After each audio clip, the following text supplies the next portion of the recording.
আমার বেবিকে এখানে শুয়ে রেখে গেছিলাম, উনি এসে হঠাৎ করে ওনার ব্যাগটা আমার বেবির উপর রেখে দিয়েছে, আমার বেবি ব্যথা পাইছে। ঠিক আছে, আমি বিচার করছি, তুমি বেবিকে নিয়ে রুমে যাও। ঠিক আছে,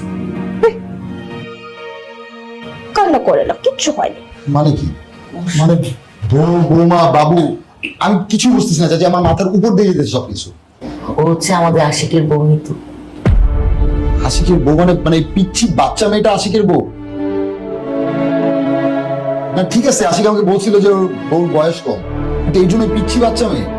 তার উপরে এই মেয়েটা পুতুলকে বেবি কেন বলতেছিল? আসলে বাচ্চা হওয়ার সময় না ওর বাচ্চাটা মারা যায়, সেই ট্রমা থেকে এখনো বের হতে পারেনি। পুতুলটাকে ও নিজের সন্তান মনে করে। বাদ দাও এসব। তুমি কবে দেশে আসলে? চাচা গতকাল আমাকে ফোন করেছিল, আশিকের কথা বললো, আশিক অ্যাক্সিডেন্ট করে কোমায়।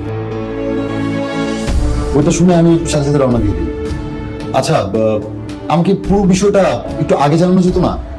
কি করবো বলো, বাসার যে অবস্থা, এদিকে আশিক হসপিটালে, বৌমার এই অবস্থা, আমরা না দুজনে সামলাতে পারছিলাম না। চাচি, আমি যেহেতু দেশে চলে আসছি, তুমি কোনো চিন্তা করবে না, সবকিছু আমি সামনে নিব। তুমি আসাতে আমার সাহস বাড়লো। যাও বাবা, ফ্রেশ হয়ে নাও। ঠিক আছে। হাই, আমার ব্যাগটা।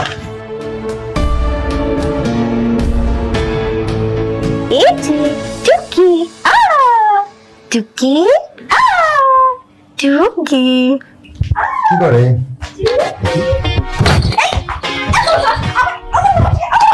কি করতেছো? আচ্ছা বসো, এখানে বসো। আপনি আমাকে বকা দিলেন। বকা দিব না, কি করবো বলো? তুমি আমার পিছন থেকে যেভাবে বিড়ালের মতো ঝাঁপিয়ে পড়লে, আমাকে লিটারালি মারা শুরু করছো। খামচি দিয়ে দেখো কি করছো। না, আসলে তখন তো আপনি আমার বেবিকে ব্যথা দিছিলেন, তাই ভাবছি হয়তো বা আপনি আবার ওকে মারতে আসছেন।